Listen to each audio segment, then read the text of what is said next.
can see me from there.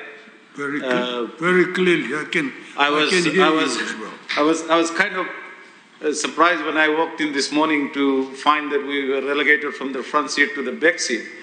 I was kind of wondering, Mr. Speaker, that probably you and the government want to hide us away from, the front.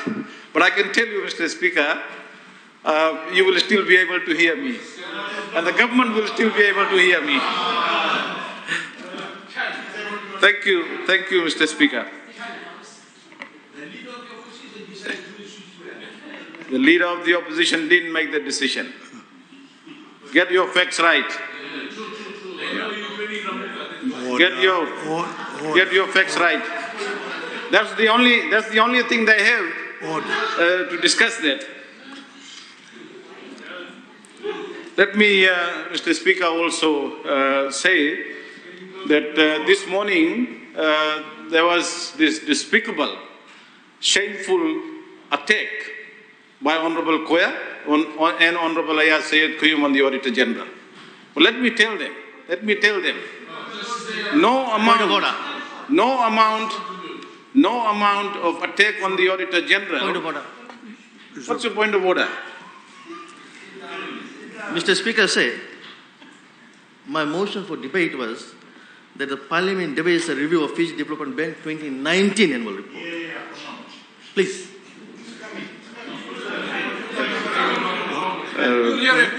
Thank you. Honourable member should not waste Parliament's time, Mr. Speaker.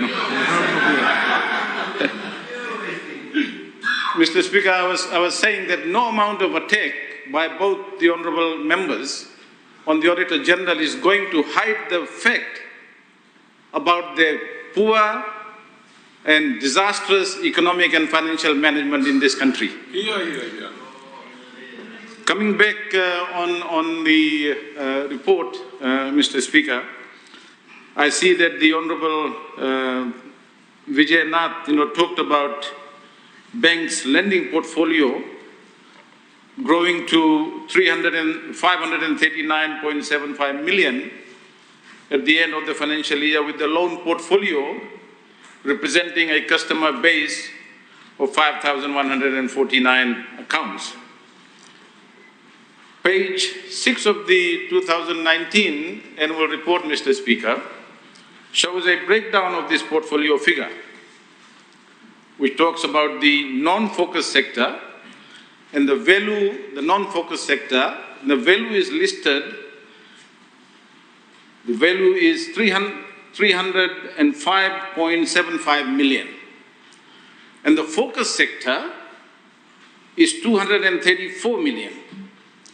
So, Mr. Speaker, the increase from 2018 to 2019 for the non-focus sector was 39.68 million, whereas the difference for the focus sector was only 13.02 million. So, indeed, the bank's portfolio grew, but not for the sectors that FDB, the Fiji Development Bank, should be focusing on. The committee doesn't highlight that. Because when you turn the pages, page 39, that the report highlights that a 2008 realignment classified sectors into focused and non-focused sectors meant that most closely aligned to the bank's mission and vision is the focus sector. The sector that FDB should be focusing on, but is only doing so by a number of loans, not the actual value. The non-focus sector comprises investment opportunities that are essentially commercial, corporate, essential for the long-term sustainability of the bank. Now, Mr. Speaker, it is important to look at that particular information and relate that to the overall government policy in terms of growing the economy. And what we have seen is a complete opposite of what has been happening in terms of the economic management in this country. And I want to highlight this, Mr. Speaker, and this report, the recent report which came out in November 2021, Fiji country classification by the ADB, should be a sober reading for all the members on the government side. Because what this report shows, Mr. Speaker, that well before COVID, we had forgotten about the real direction of the economy. We did not focus on the real sectors of the economy, and FDB's statistics shows that we did not focus, that the bank did not concentrate on the focus sector. So we had poor economic management, poor economic policies, poor debt management, modest foreign direct investment, narrow base of the economy. The report talks about the narrow base of the economy. And this is what we have been saying, Mr. Speaker, in this parliament for the last 7 years. Here is a government which spent 7 years borrowing and spending on sectors which did not allow us to grow as the real economy. You look at the sugar industry, you look at the dairy industry, you look at the forestry industry, you look at the overall agriculture sector. The Honourable Minister of Agriculture is trying very hard these days, and I would like to commend him. At least he's brought back the focus. But imagine, Mr. Speaker, if the FDB had focused where the priority should have been, if government had focused on the agriculture sector, if it had not destroyed the sugar industry, if we are still producing 3 million tons of cane, if we are still having the dairy industry that we used to have, Mr. Speaker, today, after the onslaught of COVID-19 pandemic on this country, we would not be in this kind of economic ravage that we have seen before the COVID-19 pandemic.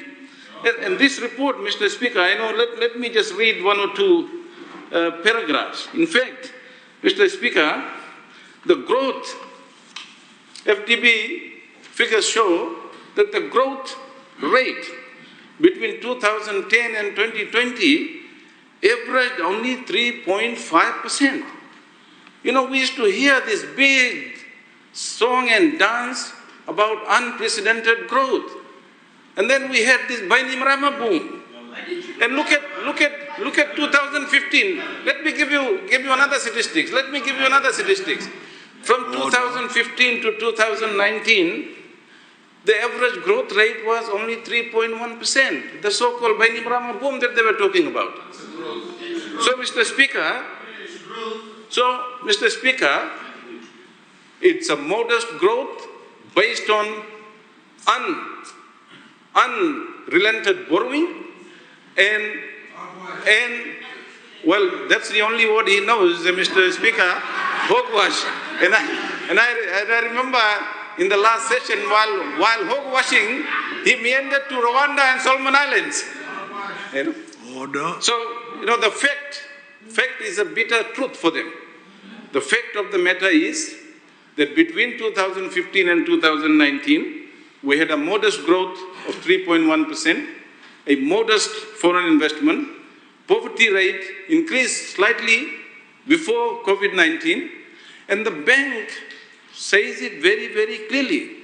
Now, Mr. Speaker, we have been downgraded from C to B. It's not like a economic grade where, from C to B is an improvement. This shows that we are now a blended country classification, which shows that we, and in fact the bank points out in this report, they should all read this, that we were at the risk of debt distress before the COVID-19 pandemic onslaught on this country. Now that is, and the reason, Mr. Speaker, why we are in this situation today is the type of example that you see coming from the Fiji Development Bank. And let me talk about this 200 million FDB COVID recovery credit grantee scheme, and I want to raise some questions here. And I hope that Honorable Koya, I'm sure he will speak on this, should be able to answer. This 200 million COVID-19 recovery grantee scheme, Mr. Speaker, in my view, and given FDB's mandate, should have been on the focus sector. The question I want to ask, because there's so many people, Mr. Speaker, that have come to us, that have sent us the letters from the FDB, which gives them no reason why the loan was declined. And people are also telling me that those who applied in the first instance, they all got whatever they applied. And I'm also told, Mr. Speaker, and I want this to be, I stand to be corrected, and I want the Minister to answer this question. I'm also told that many of those who applied for that loan in the first instance were companies, businesses which had arrears with the bank even before the COVID pandemic. Now, what does that mean? My question is, did the bank use this opportunity in dishing out these loans to those who had arrears before the COVID pandemic to actually clear its book on arrears? And whether I have had so many calls, Mr. Speaker, so many letters like this have been sent to me, about why the bank is not giving the reason. Now, it is absolutely important. In fact, Mr. Speaker, I would say to the government, have an immediate audit. Ask for an immediate audit of what transpired.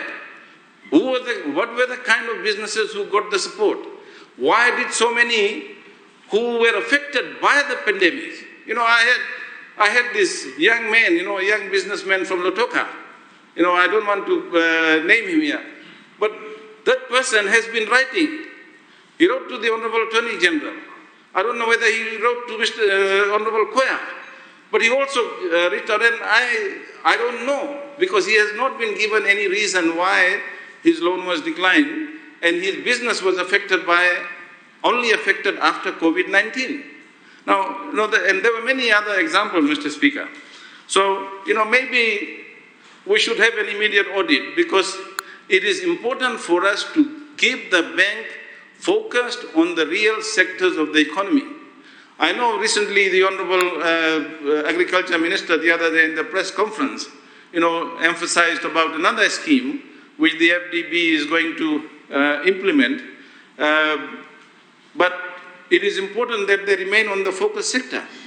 So it begs a bigger question, Mr. Speaker, and this is what I've said before, that there are some good initiatives that government comes up with. I can understand, the objective, the idea. But whether the implementation of those schemes are properly scrutinized and dealt with. I mean, this has been a problem with this government, that they have engaged in reckless borrowing and spending without making sure that we get the value for money. We must ask for value for money. And Mr. Speaker, may I repeat this again in this Parliament? My estimate of the wastage under this government from 2015 right up to 2020, which I have followed, in terms of the budget and in terms of the projects, many of them remain uncompleted, like the FNU campus, Lotoka swimming pool, etc., etc. And my estimate, Mr. Speaker, is that on average, about $500 million per year from 2015 right up to 2020 has been wasted through pilferage, mismanagement, and lack of value for money that has been given to build infrastructure.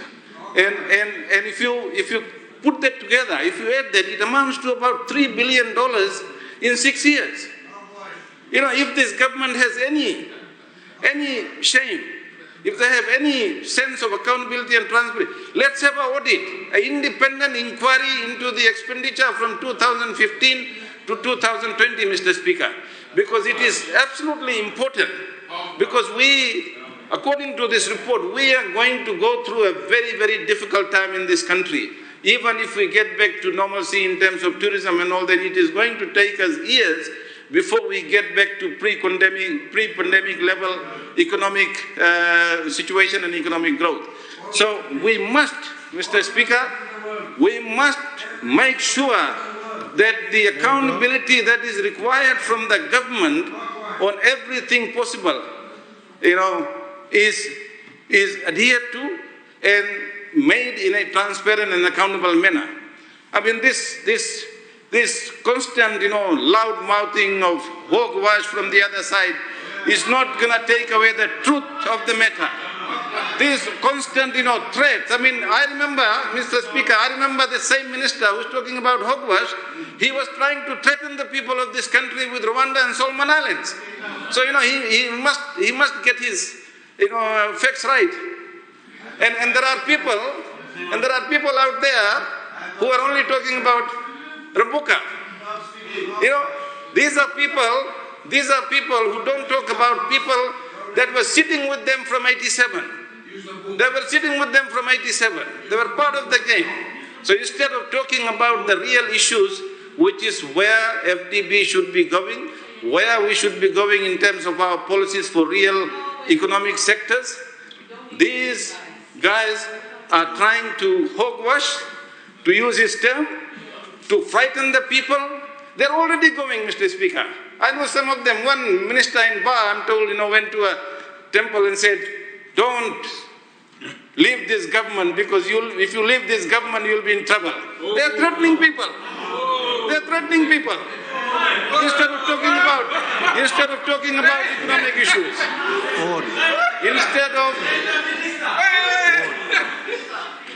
Mr. Speaker,